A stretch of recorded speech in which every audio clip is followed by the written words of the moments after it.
Well, it was a frightening first 5 minutes at Owen Fields today. But once the Sooners got on track, and they did get on track, it was all downhill from there. Maine struck first, scoring the first touchdown of the game on their opening possession. Thereafter, it was an Oklahoma avalanche. The Sooners run away from the Black Bears in this one, 59-14, the final, in what felt like a get-right game for Oklahoma in so many ways. Guys, in the win column for the first time since September. Did you learn anything about this team today? Maybe not. It's an FCS opponent. But, Brian, let's start with you. And, yes, we only have one mic. Brandon forgot the other two. He'll take the L on that one. But Brian, we'll start with you here.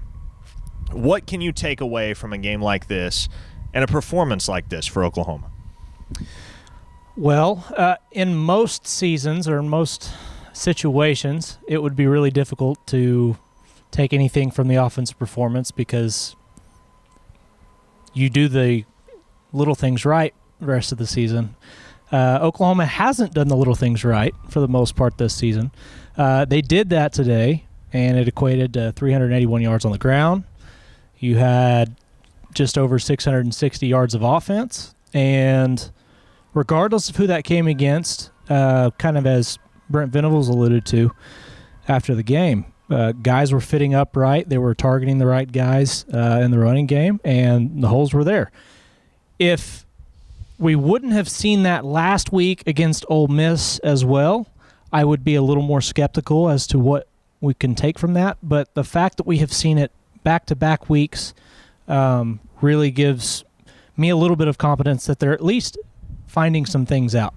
The other thing, and I'll expand upon this at another point, I think Jeff Levy was up there calling plays today. That's kind of what it felt like anyways. That was the big thing for me, is this really looked like the Oklahoma offense that we expected to see after 2023. So it was against Maine, but it's really hard to argue that they didn't find some good things that they can build on going into the Missouri game. And that's the blanket asterisk, folks. It was against Maine. Yes, we understand. Everything we say, everything we will say about this game comes with the asterisk that, yes, it did happen against Maine. But, Brandon, I'll pass the mic to you here. Javonte Barnes played easily the best game of his collegiate career today. 18 carries, 203 yards, 3 touchdowns. In the absence of Gavin Sawchuk, and apparently this staff has no trust whatsoever in Caleb Hicks. He did not see the field today. Sam Franklin fumbled. That was the Sooners' lone turnover on the afternoon. The two guys throughout the season that you've been able to count on in that backfield, to varying extents, are Javonte Barnes and Taylor Tatum. And really, in the last 2-3 weeks, Barnes has kind of seized a stranglehold on the primary role in this backfield committee. Yeah, this seems like it's Javonte Barnes' and he was really good. He was really good. I would put an asterisk next to being able to count on Taylor Tatum just because of the mistakes and the fumbles and all that. But he has made good plays. He's explosive. Hope he's okay. Obviously, he got a little banged up today, but he came back and played. But you could tell he wasn't as twitchy, and he was spatted up afterwards on his left ankle. So, but Javonte Barnes, man, 11.3 yards a carry. It was, if it did nothing else, his season stat and average is going to look a lot better at the end of the year because of this very game. So he's going to look like, instead of 2.5 yards a carry, now he's averaging 4 or whatever, just off of one game.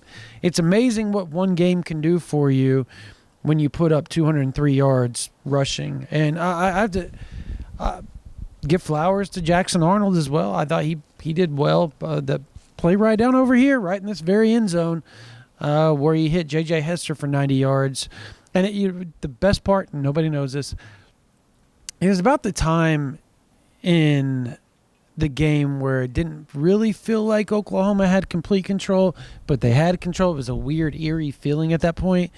And our man, Jesse Crittenden, turns to me. He goes, if they don't score on this drive or early on this drive, fans are going to riot, because it just didn't feel right.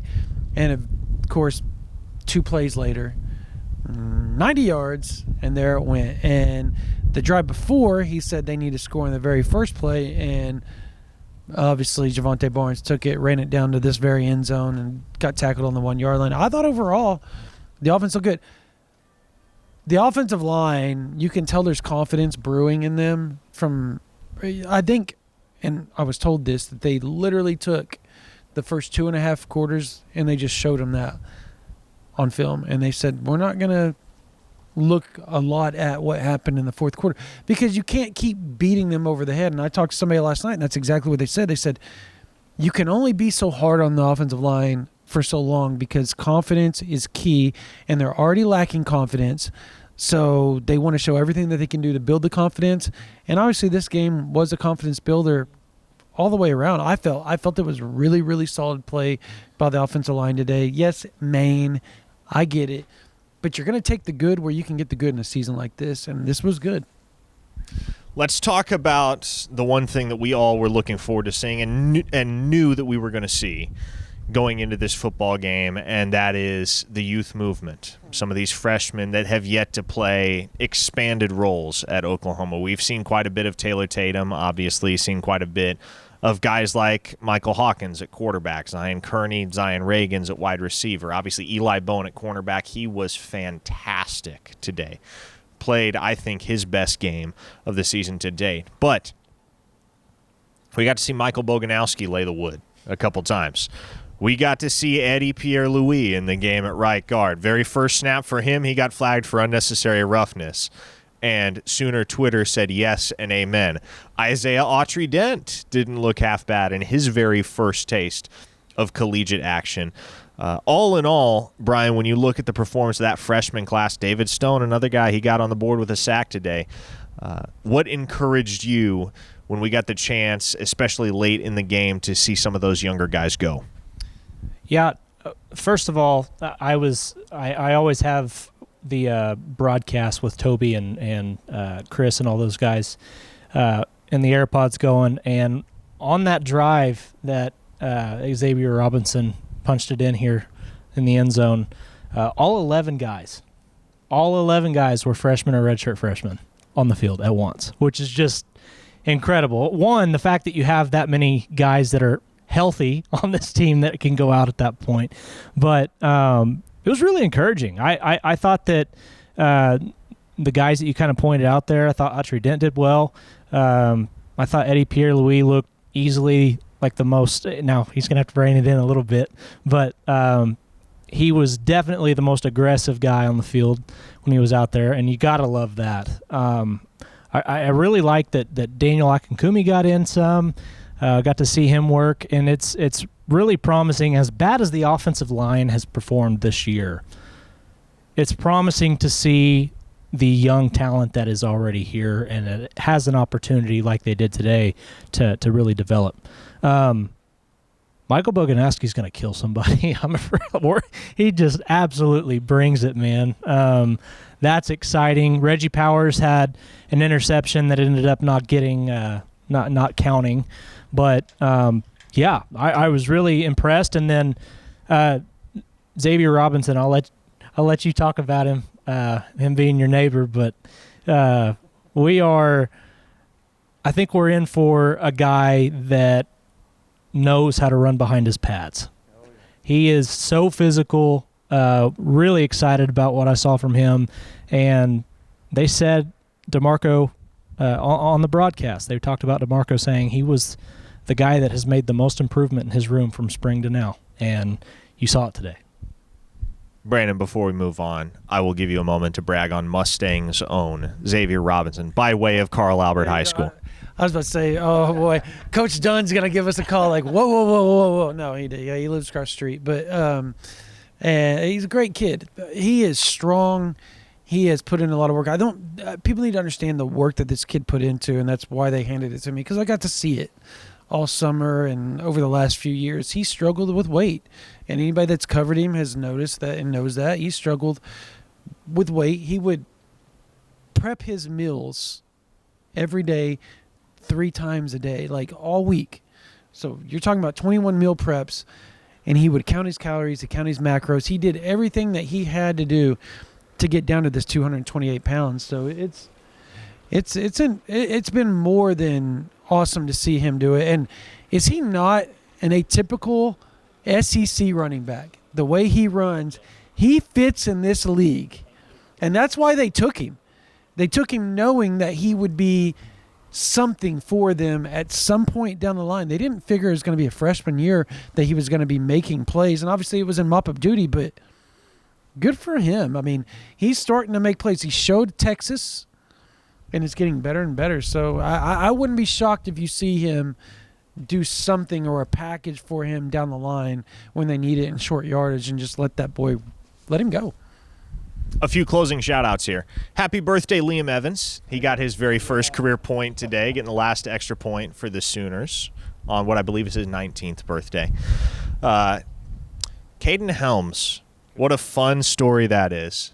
First collegiate touchdown for Helms, and after everything that he's been through with the injuries, the lengthy rehab that he faced, and as he acknowledged in postgame, some times where he questioned whether he even still had a future in football. For him to get in the end zone today, that was certainly a special moment for everybody, not just him. He got a lot of love when he came back to the sideline. Joe John Finley said afterward that he got a little emotional up in the press box, just knowing all of the work and all of the sacrifice that has gone into Caden Helms' very first collegiate touchdown. So second collegiate reception. His very first came all the way back in 2022 in a road trip to Nebraska, his home state. He had not caught a pass in over 2 years. Catches one today. It goes for 6.